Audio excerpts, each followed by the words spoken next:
नमस्कार, मैं श्रेया। शिक्षा की बात हर शनिवार के इस साप्ताहिक कार्यक्रम में आप सभी शिक्षक प्रेमियों का हार्दिक स्वागत करती हूँ। हर शनिवार की तरह एक बार फिर आप सभी शिक्षकों के द्वारा पूछे गए सवालों के साथ हमारे बीच मौजूद हैं शिक्षा विभाग के अपर मुख्य सचिव doctor S Siddharth sir. Sir, बहुत बहुत स्वागत है आपका। सर, आज का जो सबसे पहला सवाल है जिला पुरुषों के ट्रांसफर से संबंधित है। नमस्कार एससीए सर, मेरा प्रश्न अंतर जिला पुरुषों के ट्रांसफर से संबंधित है। पिछले एपिसोड 13 में सर आपने कहा था कि केवल अंतर जिला महिलाओं का लिस्ट आना बाकी है, तो क्या अंतर जिला पुरुषों का ट्रांसफर नहीं होगा, और अगर होगा तो कब तक उम्मीद कर सकते हैं? देखिए, आपको जानकर ही होगा कि आज हम लोगों ने करीब 1,30,000 टीचर्स का हम लोगों ने विद्यालय में पोस्टिंग की प्रक्रिया शुरू की है। हम लोगों को करीब 1,90,000 आवेदन पत्र प्राप्त हुए थे और 1,30,000 का एक्चुअल स्कूल अलॉटमेंट शुरू हुआ है। ये पूरी प्रक्रिया करीब 15 दिन लगेगा और डीओ सब इसी में लगे हुए हैं। डीओ को ये काम दिया गया है और कर रहे हैं। ये बात मैंने कभी नहीं कहा कि पुरुषों का स्थानांतरण नहीं होगा, और जैसा कि आप आंकड़ों से देखते हैं कि करीब इसमें भी हम लोगों ने करीब 8 से 9,000 पुरुषों का नाम इसमें शामिल किया है, पुरुष टीचर। देखिए, जब भी स्थानांतरण किया जाता है तो 2-3 बातों का बहुत ध्यान रखा जाता है। इतनी बड़ी संख्या एक तो है, 1,90,000 है और आवेदन पत्र हैं। हम लोग 2-3 चीज़ें देखते हैं। पहले तो है वैकेंसी होनी चाहिए, जहाँ पे टीचर मांग रहे हैं वहाँ वैकेंसी होनी चाहिए। और दूसरा ये देखते हैं कि जो हमारा इंटर डिस्ट्रिक्ट जो स्टूडेंट टीचर रेशो है, मतलब जो छात्र और टीचर अनुपात है, उसको भी हम लोग ध्यान देते हैं। अभी तक जो ट्रांसफ़र हुए हैं करीब वो 1,30,000 का जो जिला आवंटन किया गया है, अगर उस आंकड़े को देखेंगे तो आपको आश्चर्य होगा कि ऐसे भी ज़िले हैं जहाँ 20 छात्र पे एक टीचर हैं, और ऐसे भी ज़िले हैं जहाँ 44 छात्रों पे एक टीचर हैं।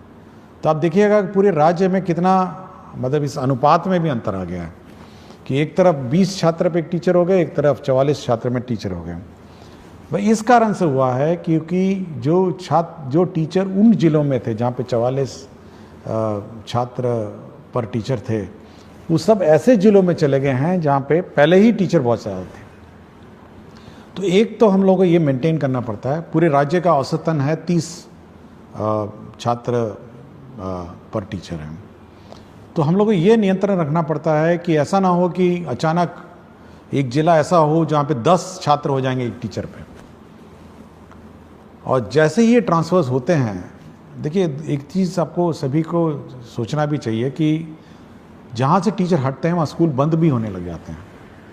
मतलब क्योंकि टीचर की कमी हो जाती है, जहाँ पे 5 टीचर थे अब 2 टीचर हो जाएंगे, तो स्कूल भी बंद होने लगते हैं। तो एक और जहाँ पे टीचर्स की अपनी व्यक्तिगत समस्याएं हैं, वहाँ पे सभी को छात्रों की भी समस्याओं को समझना चाहिए। मतलब छात्र भी, मतलब जहाँ उसको 5 टीचर आज थे, जैसे ही वो टीचर स्थानांतरण होकर चले जाएंगे उसके बाद 2 टीचर बच जाएगा, और वही 5-6 क्लासेस जो हैं वो अब 2 टीचर पढ़ाएंगे। तो कितना कठिनाई छात्र को होगा। तो ये सब देखते हुए हम लोग करते हैं। फिर भी हम लोगों ने 1,30,000 टीचर्स अकोमोडेट किए हैं, और सबसे ज़्यादा जो हम लोग का प्रेशर है, जो सबसे ज़्यादा टीचर्स का स्थानांतरण का जो दबाव है वो है पटना ज़िला में। और पटना ज़िला में इतना ज़्यादा दबाव है, ऐसा लगता है जैसे, मतलब एक अनुमान हम कहेंगे कि 15,000 टीचर जो हैं और पटना की तरफ जिला का ऑप्शन दे चुके हैं। तो इतनी बड़ी संख्या में जैसे ही 15,000 टीचर हम लोग अकोमोडेट करने की कोशिश करते हैं, तो आप अनुमान लगा सकते हैं कि मतलब स्टूडेंट और टीचर रेशो पूरे राज्य का कितना मतलब अजीब हो जाएगा। तो हम लोग कोशिश कर रहे हैं। हम लोग जहाँ जहाँ पुरुषों ने मांगा, जहाँ पर वैकेंसीज थी, जहाँ जहाँ टीचर्स कम थे, हम लोगों ने वहाँ ज़िलों में पुरुषों को भी हम लोगों ने अकोमोडेट किया। अभी उनके इनबॉक्स में दिख नहीं रहा होगा, 1-2 दिन में वो भी पुरुषों में भी दिख जाएगा। तो धीरे धीरे जैसे जैसे वैकेंसीज आती जाएंगी या हम लोग को दिखने लग जाएंगी, हम लोग करेंगे। तो मैंने कभी ये नहीं कहा कि पुरुषों का नहीं करेंगे, हम केवल यही एक कंस्ट्रेंट है कि हम लोग शिक्षक छात्र अनुपात देखते हैं और वैकेंसी देखते हैं, और जैसे जैसे होगा होगा। लेकिन टीचर्स को भी समझना चाहिए कि छात्रों पर क्या गुजरती है और कितना कष्ट हमारे छात्रों पर होता है। सर, अगला सवाल है, आदरणीय अपर मुख्य सचिव, शिक्षा विभाग पटना बिहार, ज्ञातव्य है कि आपके द्वारा गठित समिति के निर्देशानुसार पिछले अप्रैल माह में लगभग 17,000 के आसपास शिक्षकों के स्थानांतरण हेतु जिला आवंटित कर दिया गया है, परंतु विद्यालय आवंटन की प्रक्रिया अभी भी अपूर्णता की ओर है। महोदय, अनेकानेक शिक्षक व शिक्षिका के पुत्र व पुत्री का नामांकन नए सत्र में नए विद्यालय में होने हैं। विद्यालय आवंटन की प्रतीक्षा में टकटकी लगाए बैठे अनेक शिक्षक व शिक्षिका अपने पुत्र पुत्री और प्रतिपाल्य का नामांकन नहीं करा पा रहे हैं। महोदय से विनम्रता पूर्वक अनुरोध है कि जिन शिक्षक व शिक्षिका का जिला आवंटन हो चुका है उन्हें यथाशीघ्र विद्यालय आवंटित कराने की महती कृपा करें। आपका ही अपना सेवक। देखिए, ये ज़रूर है कि थोड़ा विलम्ब हुआ है सभी को अपना विद्यालय अलॉटमेंट का, लेकिन मैं चाहूँगा कि सभी शिक्षकों को इसकी प्रक्रिया की भी थोड़ी जानकारी देना चाहता हूँ कि किस प्रकार कितना कठिन होता है ये स्कूल आवंटन का प्रक्रिया। देखिए, अगर कोई नया टीचर आता है, जैसे TRE 3 आपने देखा होगा, हम लोगों ने प्रखंड मांगा और सबको अलॉट कर दिया। ये बहुत सिंपल प्रक्रिया है कि नया टीचर आया और उसको स्कूल में। लेकिन यदि कोई TRE 1 और TRE 2 जिसको पूर्व में पहले ही स्कूल आवंटित है और वो ऑलरेडी पदस्थापित है, स्कूल में संचालित है, उसका ट्रांसफ़र सबसे डिफिकल्ट काम है, क्योंकि उसको उस स्कूल से हटाना है, दूसरे स्कूल में ले जाना है, और 38 जिलों से टीचरों को चलना है, मतलब शिफ्ट होना है, और 38 जिलों में पोस्टिंग करना है। मतलब आप अगर उस शीट को देखेंगे, जब शीट देखते हैं तो बिल्कुल भयावह दिखता है कि 1,90,000 टीचर जो पूर्व में किसी व्यवस्था से पोस्टेड थे और अपने अपने जिलों में पोस्टेड थे, कोई भी ऑर्डर से, जिस भी ऑर्डर से हो, रैंडम कर दिया गया हो या अन्य है, उस पूरी व्यवस्था को जब हम लोग फिर एक बार रिकैलकुलेट करते हैं और ऑप्शन के हिसाब से 1,90,000 अभ्यावेदन में से हम लोग करीब 1,30,000 हम लोग निकाल पाए हैं। 1,30,000 का मतलब ये है कि 1,30,000 टीचर इधर से उधर जा रहे हैं, मतलब स्कूल से दूसरे स्कूल जा रहे हैं, ये टीचर उधर से उधर जा रहा है। तो इतनी कॉम्प्लिकेटेड जो प्रक्रिया है, और उसमें ये भी देखना है कि जो टीचर जब जा रहा है तो उसका रिप्लेसमेंट दूसरा टीचर कर रहा है नहीं कर रहा है। पता चला मैथ्स का टीचर चला गया एक स्कूल छोड़ के, दूसरा मैथ्स का टीचर पहुंचा नहीं, या फिर प्राइमरी में 5 टीचर में थे, 3 टीचर चले गए, पता चला 3 टीचर रिप्लेस नहीं हुए। तो एक किसी स्थापित व्यवस्था जिसमें पहले से ही किसी व्यवस्था में पोस्टिंग TRE 1 TRE 2 हो गया हो या अन्य जो पोस्टिंग हो गया हो, उस पूरे पोस्टिंग व्यवस्था को फिर से अभ्यावेदन के हिसाब से मतलब उनके प्लेस ऑफ पोस्टिंग को परिवर्तित करने में बहुत मेहनत लगता है, और ये केवल एक सॉफ्टवेयर के माध्यम से ही हो सकता है कि लोग अपना करेंगे।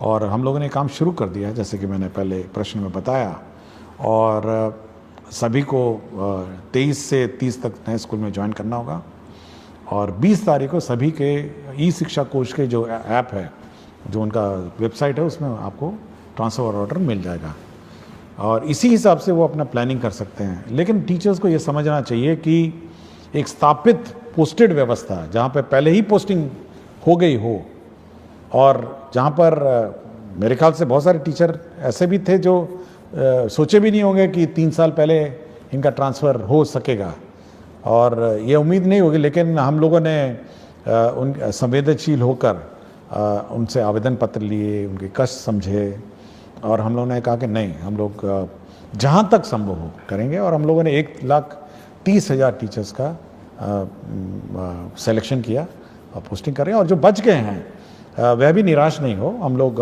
बाद में अब फिर रिकैलकुलेट करेंगे, जब सब टीचर्स पोस्टेड होंगे एक बार रिकैलकुलेट करेंगे और फिर वो पोस्टिंग का फिर हम लोग प्रक्रिया आरंभ करेंगे। और मैंने ये भी कहा है कि जो छूट गए हैं किसी कारण से, पूर्व के TRE1 TRE2 और सक्षमता हो, वो अपना एप्लीकेशन विड्रॉ भी कर सकते हैं और रीअप्लाई कर सकते हैं, ये मैंने कहा है। तो हम लोग बहुत ही संवेदनशील रहते हैं टीचर के उद्देश्य से, बट यह भी एक बैलेंस बनाना पड़ता है। एक और टीचर के कष्ट को ध्यान रखना पड़ता है और दूसरी ओर बच्चे का भविष्य का भी ध्यान रखना है। वो ज़्यादा इम्पॉर्टेंट है मेरे लिए। बच्चे का 2 करोड़ बच्चे को टीचर मिले, उनको पढ़ाने वाला टीचर मिले, वो हमेशा वो चिंता में रहती है। टीचर का ट्रांसफ़र बड़ा आसान काम है, लेकिन बच्चे को एक शिक्षक देना ये बड़ा डिफ़िकल्ट काम है। तो ये बैलेंस बनाकर हम लोग चलते हैं, इसलिए टीचरों को निराश नहीं होना चाहिए। सरकार संवेदनशील है और मैं चाहूँगा कि वो लोग सभी टीचर्स नए पदस्थापन स्थान पे जब जाएंगे तो नए बच्चों को पढ़ाएंगे और उनका भविष्य देखेंगे। सर, एक अनिल कुमार सिंह, प्रभारी प्रधानाध्यापक, आदर्श बालिका +2 उच्च माध्यमिक विद्यालय रामगढ़ से हैं। कहते हैं, एसीएस सर को सादर प्रणाम। आपका व्यक्तित्व संवेदनशीलता और शिक्षा में सुधार के प्रति आग्रह प्रेरित एवं प्रभावित करता है। सर, मेरे 2 सवालों में प्रथम सवाल है कि क्या विद्यार्थियों को डीबीटी के माध्यम से राशि उपलब्ध कराकर बाजार से किताबों की खरीद की व्यवस्था की जा सकती है? सर, मेरे विद्यालय को पीएम श्री विद्यालय बना दिया गया है। दूसरा प्रश्न इसी से संबंधित है कि विभाग पीएम श्री विद्यालयों की व्यवस्था के संदर्भ में विभाग क्या सोच रखती है? देखिए, पहले किताबें छपती थी और विलम्ब होता था, और ऐसे भी हुआ कि सत्र शुरू हो गया, नवंबर में जाके किताबें में मिली हैं कुछ सालों में। लेकिन फिर सरकार ने सोचा कि चलिए डीबीटी कर देते हैं। देखिए, डीबीटी में एक बहुत बड़ी समस्या है। एक तो किताबें मिलना बाज़ार में, और समय पे इतनी सारी किताबें मिलना, मतलब आप समझ सकते हैं 2 करोड़ बच्चे हैं और बच्चों को किताब नहीं मिली, बाज़ार में भी किताब उपलब्ध नहीं हुई, पब्लिशर्स ने प्रिंट नहीं किया और बड़ी ख़राब किस्म की क्वालिटी की किताब मिली। ऐसे भी हुआ कि बच्चे पुरानी किताबें इधर उधर से बोरो करके लिए। लेकिन अब ये व्यवस्था है कि किताबों की छपना की प्रक्रिया जो है वो परिवर्तित हो गई है। आप देखेंगे, हम लोगों ने अब कल ही मेरी समीक्षा हुई और हम लोगों ने 1 अप्रैल 2025 में जो किताबें दी जानी है उसकी छपाई पर निर्णय अब कल ही हम लोगों ने ले लिया कि कल हम लोगों ने कहा कि नहीं, एक प्रक्रिया आरंभ की जाए और वो 1 अप्रैल 2026 में बंटनी है। तो आप सोच सकते हैं कि कितना लंबा प्लानिंग इसका होता है, ताकि हम लोग का ये है उद्देश्य है कि सत्र शुरू होने से पहले, मतलब 1 अप्रैल जो स्कूल क्लास शुरू होगी उससे पहले कम से कम 1 महीने पहले किताबें पहुंच जाएं। और इस बार चुनाव भी है बीच में, तो इसलिए हम लोगों ने जल्दी शुरू किया है कि किसी प्रकार का व्यवधान ना हो, समय पे किताबें छप जाएं, ताकि 1 अप्रैल 2026 में ये किताबें, नई किताबें मिल जाएं। और साथ ही साथ जो किताबों में परिवर्तन भी करना है, रिवीजन हर साल होता है, तो इस साल किताबों का रिवीजन भी शुरू हो गया है और करीब हम लोग को लगता है कि सितंबर 1 से किताबें एक्चुअली प्रिंटिंग शुरू हो जाएगी और किताबें पहुंचने लग जाएंगी स्कूल में करीब जनवरी, फरवरी, मार्च में। तो समय पे आपको किताब मिल जाएंगी। इसलिए डीबीटी पर ज़्यादा हम लोग जोर नहीं देते हैं कि समय पे किताब जब मिल ही रही है तो मेरे ख्याल से शिक्षकों, विद्यार्थियों को कठिनाई नहीं होगी। दूसरा उन्होंने कहा पीएम श्री। ये पीएम श्री जो विद्यालय हैं ये भारत सरकार की सेंट्रली स्पॉन्सर्ड स्कीम है और इसके अंतर्गत जो स्कूल हैं उसको एक आदर्श स्कूल बनाना है। उसके बिल्डिंग कंप्लीट होने हैं, साथ ही इंफ्रास्ट्रक्चर का कंप्लीट होना है, इसके लेबॉर्ट्रीज कंप्लीट होने हैं, साथ ही साथ उसके म्यूज़िक, स्पोर्ट्स, सारे मतलब सभी उसके आयाम उसका कंप्लीट करने हैं। और साथ ही साथ टीचर का प्रशिक्षण है और उसका जो सॉफ्ट स्किल्स हैं स्कूल में सभी देना है। तो एक परिपूर्ण, मतलब full complete school in all respect, वो बनाने का उद्देश्य है। और मेरे ख्याल से ये बहुत ही अच्छी योजना है पीएम श्री, हम लोग तो चाहेंगे कि और ज़्यादा हो, बट हम लोग कोशिश कर रहे हैं कि भारत सरकार और सैंक्शन करे। लेकिन इस साल काफ़ी संख्या में पीएम श्री स्कूल सैंक्शन हुए हैं और इसका इम्प्लीमेंटेशन उन्होंने शुरू कर दिया। अगला सवाल डॉक्टर संतोष कुमार राणा एवं समस्त विख्यातागण डायट रामबाग मुजफ्फरपुर से। कहते हैं, महोदय सादर नमस्कार।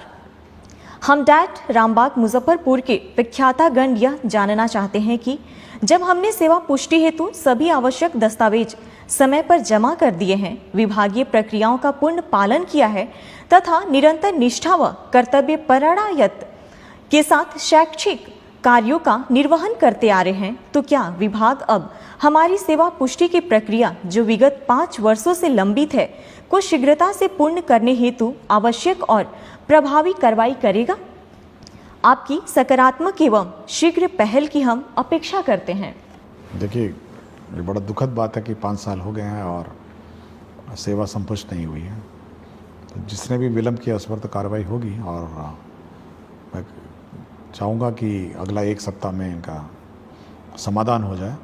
और हम लोग का हमेशा ये रहा है कि जो सेवा संपुष्टि है, अगर कागजात सभी पूरे हो गए होंगे तो संपुष्टि समय पे हो, इससे विलम्ब नहीं हो। और विलम्ब होगा तो संबंधित पदाधिकारी या कर्मचारी जो भी होगा उस पर कार्रवाई होगी। तो कार्रवाई तो होगी, लेकिन काम भी हो जाना चाहिए और 1 सप्ताह में इसको हम लोग करवा देंगे। अगला सवाल अनिल कुमार पांडे, माध्यमिक शिक्षक, उत्क्रमित माध्यमिक विद्यालय धुरलक समस्तीपुर से। माध्यमिक स्तर के गणित विषय को सुलभ व सरल बनाने की भविष्य में विभाग की कोई योजना है? जैसे गणित विषय के शिक्षकों का विशेष प्रशिक्षण, अभ्यास पुस्तिका का विभाग द्वारा बच्चों के लिए उपलब्धता, आधुनिक तकनीक के उपयोग की संभाव्यता या अन्य? देखिए, मैथ्स बहुत इम्पॉर्टेंट सब्जेक्ट है और मैं पिछले बहुत सारे एपिसोड में मैंने कहा है। हम लोगों ने पिछले बार 100 दिन वाला कैंपेन भी चलाया था कि 100 दिन केवल मैथ्स और रीडिंग की क्लासेस, पहले क्लास और दूसरी रहेगी। हम लोगों ने FLN भी हम लोगों ने डेवलपमेंट प्रोसेस किया, बहुत सारे FLN किट्स भी डेवलप हुए। और हम लोगों का है कि मैथ्स जैसे सब्जेक्ट है, बहुतों को कठिन भी लगता होगा, लेकिन FLN किट के माध्यम से उसको सरल बनाया जा सकता है और लर्निंग भी ईजी बनाई जा सकती है।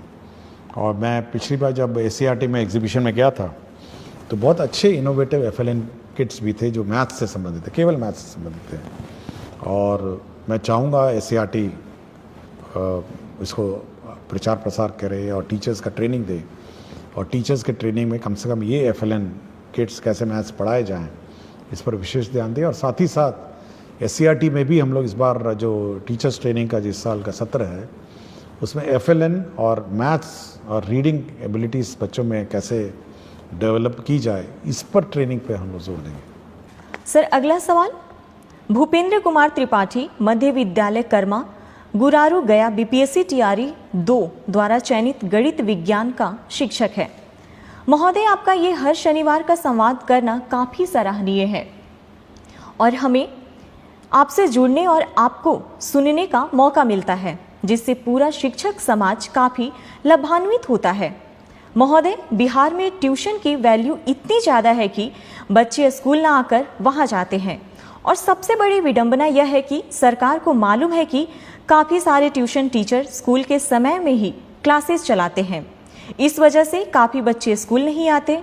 इस पर सरकार कोई कार्यवाही क्यों नहीं कर रही है? मैं पिछले साल से अब तक कई बार गांव में जाकर और पेरेंट्स टीचर मीटिंग करके लोगों को समझा चुका हूं, परंतु अभी भी बहुत सारे बच्चे रेगुलर स्कूल नहीं आते हैं।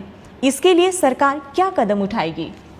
देखिए, पिछले एपिसोड में मैंने कहा था कि जो ट्यूशन है, स्कूल अवधि में कोई भी सरकारी स्कूल में नामांकित छात्र ट्यूशन में नहीं जाए, और सरकारी शिक्षक उस अवधि में ट्यूशन में क्लासेस नहीं ले सकते हैं।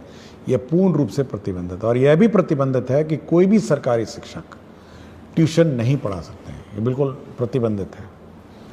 और यदि कोई शिक्षक जानबूझ के और इस मतलब जबरदस्ती या जानबूझ के इस रूल का उल्लंघन करता है कि मतलब वो सरकारी शिक्षक जो है वो किसी ट्यूशन क्लास मतलब ट्यूशन कोचिंग सेंटर में पढ़ाएगा, तब तो उस पर कार्रवाई हो जाएगी। उसका काम ये है कि जो हमारे स्टूडेंट हैं, सरकारी स्कूल में स्टूडेंट हैं, उनको पढ़ाए। यह बिल्कुल अलाउड नहीं है कि कोई भी सरकारी टीचर किसी कोचिंग सेंटर में पढ़ाएंगे। ये मैं बिल्कुल स्पष्ट कर दिया हूँ और इस संबंध में हम लोग स्पष्ट निर्देश भी देंगे। और कोई कंप्लेंट आएगा तो उस पर तो कार्रवाई हो जाएगी, क्योंकि यह हम लोग नहीं चाहते हैं कि एक कोई स्टूडेंट मतलब यह देखे कि अपना टीचर ही जब चला गया ट्यूशन पढ़ाने तो वो भी चला जाएगा, स्वाभाविक है। तो यह पब्लिक को भी अलर्ट होना है और बाकी टीचर्स को भी अलर्ट होना है कि किसी भी परिस्थिति में सरकारी शिक्षक ट्यूशन नहीं पढ़ाएंगे और सरकारी स्कूल में जो नामांकित छात्र हैं वह ट्यूशन सेंटर में नहीं जाएंगे ट्यूशन अवधि में, मतलब सॉरी जो स्कूल अवधि में। स्कूल का अवधि के बाद वो अपना ट्यूशन जहाँ लेना लें और प्राइवेट टीचर अपना जो पढ़ाना पढ़ाएं, वो हमको कोई आपत्ति नहीं। लेकिन ये बिल्कुल बहुत ही स्पष्ट है। और हम लोग biometric attendance, photo based attendance शुरू करने वाले हैं स्टूडेंट्स का भी। तो जल्दी जैसे लौटेंगे अपने समर वेकेशन से, तो स्टूडेंट्स का बायोमेट्रिक अटेंडेंस भी हम लोग कंपलसरी कर देंगे। तो यह हम लोग यह टॉलरेट नहीं करेंगे कि स्टूडेंट्स क्लास मिस करें, क्लास से गायब रहें, अन्यथा कहीं घूम रहे होंगे। ये बायोमेट्रिक अटेंडेंस स्टूडेंट्स का भी हम लोग समर वेकेशन के बाद शुरू कर देंगे। सर अगला सवाल है। नमस्कार एसीएस सर, मैं राशिद आलम यूएमएस भीमाइन खैरा जमुई में उर्दू टीचर के रूप में कार्यरत हूँ। सर मेरे स्कूल में उर्दू के स्टूडेंट हैं, उर्दू में पढ़ाई भी होती है, लेकिन एग्ज़ाम के क्वेश्चन पेपर उर्दू सब्जेक्ट का नहीं आता है। मजबूरन संस्कृत सब्जेक्ट का एग्ज़ाम लेना पड़ता है। कृपया इसका सॉल्यूशन कीजिए। नहीं, ये बिल्कुल गलत है और मैं ये चेक करूँगा कि उर्दू का पेपर क्यों नहीं गया। उर्दू का अगर पढ़ाया जाता है तो उर्दू का पेपर जाना चाहिए, संस्कृत का पढ़ाया जाता है तो संस्कृत जाना चाहिए। ये बिल्कुल गलत है कि उर्दू पढ़ के संस्कृत लिखेगा या संस्कृत पढ़ के उर्दू है, नहीं, ये गलत, बिल्कुल गलत। और जहाँ पर भी लापरवाही हुई है मैं इसको चेक करूँ। सर अगला सवाल नरेश कुमार निराला जिलाधिकारी से पुरस्कृत विशिष्ट शिक्षक आदर्श प्राथमिक विद्यालय केवला से कहते हैं, जी नमस्कार सर, शिक्षा की बात शनिवार मेरा प्रश्न है कि वर्ष 2007 में हजारों नवसृजित प्राथमिक विद्यालय खोला गया और सैकड़ों प्राथमिक को उत्क्रमित कर मध्य विद्यालय बनाया गया, जो काफ़ी सराहनीय कार्य रहा। अभी भी बहुत से ऐसे पंचायत है जहां नवसृजित प्राथमिक विद्यालय खोलने की अति आवश्यकता है और ऐसे कुछ प्राथमिक विद्यालय भी हैं जिसे उत्क्रमित कर मध्य विद्यालय बनाने की जरूरत है। कई ऐसे उच्च माध्यमिक विद्यालय 7 वर्ष पूर्व बनकर तैयार है, लेकिन अभी भी उस भवन में कक्षाएं संचालित नहीं हो रही है। जैसे सुपौल जिला के छातापुर प्रखंड के उत्क्रमित उच्च माध्यमिक +2 विद्यालय भीमपुर का 3 मंजिला भवन जो लगभग 7 वर्ष पूर्व बनकर तैयार है, लेकिन आज भी उसमें पढ़ाई नहीं हो रही है। सरकार और विभाग नए प्राइमरी स्कूल खोलने और कुछ प्राइमरी स्कूल को मध्य विद्यालय में उत्क्रमित करने और भवन बने उच्च माध्यमिक विद्यालय में कक्षा संचालित करने पर क्या विचार रखती है? देखिए, ये जो स्कूल की बात कर रहे हैं जहाँ बिल्डिंग बन के तैयार है और संचालित नहीं हो, मैंने डीओ से बात की और डीओ ने कहा कि क्योंकि जिस कारण से जब हेडमास्टर को आदेश दिया गया था उसने वहाँ अपना स्कूल शिफ्ट नहीं किया, जिसके कारण से डीओ पे जो हेडमास्टर है उस पर कार्रवाई भी हुई। और मेरा बिल्कुल स्पष्ट है, जो डीओ ने कहा कि वहाँ पे पानी जमता है या रोड का कोई इश्यूज़ है, उसने बहुत सारे कारण बताए, तो मैंने उसको स्पष्ट कहा है कि सोमवार से स्कूल शुरू हो जाना चाहिए और सोमवार से क्लास का संचालन स्कूल में हो जाना चाहिए। मैंने बिल्कुल स्पष्ट कहा है और अगर नहीं होगा तो मैं डीओ पे कार्रवाई कर दूँगा। तो ये बिल्कुल स्पष्ट है कि अगर स्कूल बनकर तैयार होगा तो शुरू हो जाना चाहिए और क्लास से शुरू हो जानी चाहिए। कोई कारण नहीं होना चाहिए कि वहाँ स्कूल नहीं हो। दूसरा है कि हम लोग अभी भी बहुत सारे कई जगह देखते हैं कि प्राइमरी स्कूल का अभाव है। अभी हाल ही में मैं नवादा गया था, तो जो कोडरमा का बॉर्डर ज़िले हैं पहाड़ों पे, कुछ लोग वहाँ से आए थे और वो अपने गांव में प्राइमरी स्कूल की मांग कर रहे थे कि भाई हमारे यहाँ स्कूल होना चाहिए। तो ऐसे सब क्षेत्र जहाँ पे प्राइमरी स्कूल पहाड़ी इलाके हैं और जहाँ पे 1 किलोमीटर से कम दूरी वाले क्षेत्र हैं, तो हम लोग उस जितने भी ऐसे रिमोट लोकेशंस हैं और जहाँ पर प्राइमरी स्कूल नहीं है, जो सरकारी नॉर्म है, हम लोग का सरकारी नॉर्म है और हम लोग का सरकार का लक्ष्य है कि प्राइमरी स्कूल्स हों, और जहाँ पर भी बच्चे ज़्यादा हैं या हर पंचायत में हम लोगों ने ऑलरेडी हाई स्कूल में उत्क्रमित कर दिया है, और कोशिश करेंगे कि प्राइमरी स्कूल को भी हम लोग कम से कम मिडिल स्कूल में उत्क्रमित करेंगे। सर अगला सवाल कहते हैं, मेरा नाम संतोष कुमार, ग्राम पोस्ट सरौनी कला, थाना बिहारीगंज, प्रखंड ग्वालापारा, मधेपुरा जिला से हूँ। शिक्षा के क्षेत्र में किए गए आपके उत्कृष्ट कार्य को सादर प्रणाम सर जी। जब से बिहार में शिक्षा का पद आप और के पाठक सर जी संभाले हैं, तब से बिहार में शिक्षा के क्षेत्र में काफ़ी सुधार हुआ है। मुझे आप पर बहुत गर्व है सर जी। महोदय से मेरा प्रश्न यह है कि जिस प्रकार से बच्चों को सर्वांगीण विकास के लिए खेलकूद एवं कला प्रशिक्षण भी अनिवार्य है, जिसमें बच्चों को खेल तो कराया जाता है किंतु कला नहीं सिखाया जाता है, जबकि शिक्षा और कला एक दूसरे का पूरक है।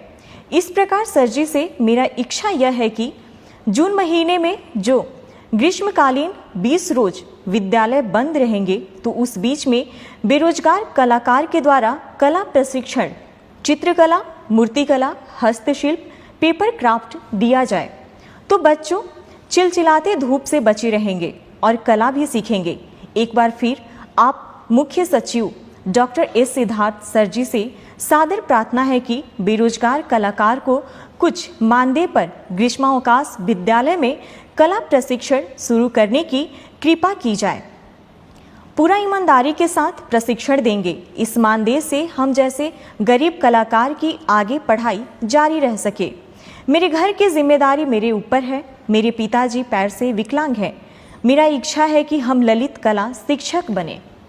नहीं, सुझाव तो बहुत अच्छा है, और स्कूलों में संपर्क कैंप, टीचर्स तो सब छुट्टी पे चले जाएंगे, और जैसे कि मैंने कहा कि सभी लोग अपना ग्रीष्म अवकाश में जाएंगे, लेकिन इस प्रकार के जो स्थानीय लोकल कलाकार हैं समर कैंप्स ज़रूर चला सकते हैं गांव में। और हम लोग कुछ प्लान आउट करते हैं कि हम लोगों ने कुछ NGOs को भी कहा है समर कैंप्स चलाने को, और एक व्यवस्था विकसित करते हैं कि बाकी गांव में भी कला, म्यूज़िक, डांस और स्पोर्ट्स का समर कैंप्स चले, और आर्ट और क्राफ्ट का भी कुछ कोशिश करते हैं। लेकिन आइडिया अच्छा है और सुझाव अच्छा है, इस पर मैं कुछ वर्कआउट करता हूँ। एक सवाल है सर, नमस्ते। मैं शशिकांत कुमार, प्राथमिक विद्यालय ताती टोला, बभन गामा, जिला खगड़िया से में 2014 से शिक्षक के रूप में कार्यरत हूँ। मुझे समाज सेवा करना अच्छा लगता है। सरकार के द्वारा किसी प्रकार की योजना सरजमी तक लाना एक कठिन परिश्रम है। बदलते समय में हर व्यक्ति अपने निजी स्वार्थ के कारण सरकार के द्वारा महत्वाकांक्षी योजना को लोगों तक नहीं पहुंचा पाते हैं। सर, अब मैं राष्ट्रीय शिक्षा नीति 2020 में प्रथम कक्षा से नीचे 2 कक्षा का संचालन करने की चर्चा है, जिसमें आंगनबाड़ी प्रत्येक वार्ड में संचालित किया जाता है, और आंगनबाड़ी में 2 महिला स्टाफ सेविका और सहायिका होते हैं। छोटे बच्चों का प्रथम स्कूल आंगनबाड़ी ही होते हैं, परंतु मध्यम वर्ग के बच्चे प्ले स्कूल जाते हैं। आंगनबाड़ी में 2 महिला स्टाफ, सेविका और सहायिका का कार्य। सेविका प्रधान संचालन करता एवं सहायिका बच्चों को लाना और मध्याह्न भोजन बनाकर खिलाना। सेविका द्वारा 16 से 20 पंजी का संधारण करना होता है। स्टाफ उपस्थिति पंजी, अन्नप्राशन पंजी, गोद भराई पंजी, भंडार पंजी, टीकाकरण पंजी, सामाजिक बैठक पंजी, दूध वितरण पंजी, राशन वितरण पंजी, बालवाड़ी बच्चा उपस्थिति पंजी, विवाह पंजी, विवाह, मृत्यु एवं जन्म पंजी, महिला मंडल बैठक पंजी, सर्वे पंजी, निरीक्षण पंजी, वजन पंजी, मुख्यमंत्री कल्याण कन्या उत्थान योजना पंजी, प्रधानमंत्री मातृ वंदना योजना पंजी, जिसमें सेविका क्या क्या करे। सरकार की शिक्षा और पहल में जन्म के बाद 3 से 6 साल में के बच्चों को बालवाड़ी में शिक्षा दी जाती है, जिसमें शैक्षणिक गतिविधि के लिए स्टाफ की कमी है। सर, मेरा ध्यान शिक्षा सेवा की ओर है। वह अपने टोला से या विद्यालय के पोषक क्षेत्र के टोला से बच्चों को स्कूल तक पहुंचाना और पोषक क्षेत्र में बच्चों को ट्यूशन पढ़ाने का दायित्व है, जिसमें यह मेरा मानना है कि सर की टोला सेवक या शिक्षा सेवक को आंगनबाड़ी में बालवाड़ी के बच्चों को पढ़ाने के लिए एक प्रावधान लाने की आवश्यकता है, क्योंकि सर एक सरकार की योजना को मैं समझना चाहता रहा हूँ कि एक वार्ड में प्रायः एक आंगनबाड़ी होते हैं, प्रत्येक वार्ड में 80 से 100 बच्चे रहते हैं, परंतु आंगनबाड़ी में बालवाड़ी में 40 बच्चों का नामांकन किया जाता है, शेष बच्चे इधर उधर रह जाते हैं, जिस कारण जब वह बच्चा 6 वर्ष का हो जाता है तो उसे पढ़ना और विद्यालय जाना अच्छा नहीं लगता है। सर, अंत में मैं यह कहना चाहता हूं कि वर्तमान समय में सरकारी विद्यालय में शिक्षक की उपस्थिति ठीक ठाक हो गई है और शिक्षक सेवक को बालवाड़ी में बच्चों को पढ़ाने के लिए समय का प्रावधान लाना चाहिए। देखिए, ये ज़रूर जो सुझाव करता है, उन्होंने आंगनवाड़ी में जितने प्रतिवेदन और प्रपत्र भरने पड़ते हैं, मैं भी बड़ा आश्चर्य हुआ कि इतनी रिपोर्ट्स और कागजात किसी आंगनवाड़ी सेविका को भरने पड़ते हैं। बड़ा, मैं भी बहुत आश्चर्य रहा और बहुत अच्छा उन्होंने जानकारी दी। हम लोग का ये जो कार्यक्रम है उसमें ये है कि जितने भी हम लोग आंगनवाड़ी के बच्चे हैं वो तो आंगनवाड़ी में पढ़ते हैं, 40 बच्चे जैसे कहा, और बाकी बच्चों को प्री स्कूल के रूप में जो प्राइमरी स्कूल है उसमें रखने का प्रावधान है। और हम लोग ने शुरू ही किया अभी कि जितने भी नॉन आंगनवाड़ी, जो आंगनवाड़ी में बच्चे नहीं हैं, उनको प्ले स्कूल के रूप में प्राइमरी स्कूल में रखा जाए, और जिसको कहते हैं प्री प्राइमरी, और उसमें रखने के बाद 2 साल रखने के बाद फिर वो बच्चे अपना स्कूल में आ जाएंगे।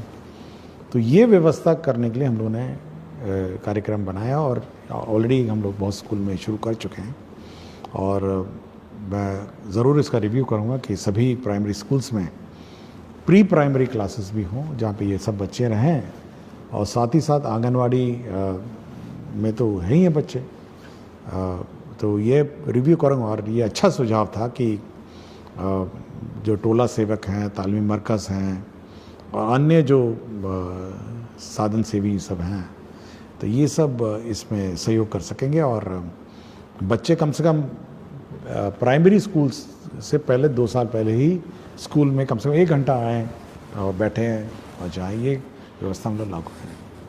बहुत बहुत शुक्रिया सर।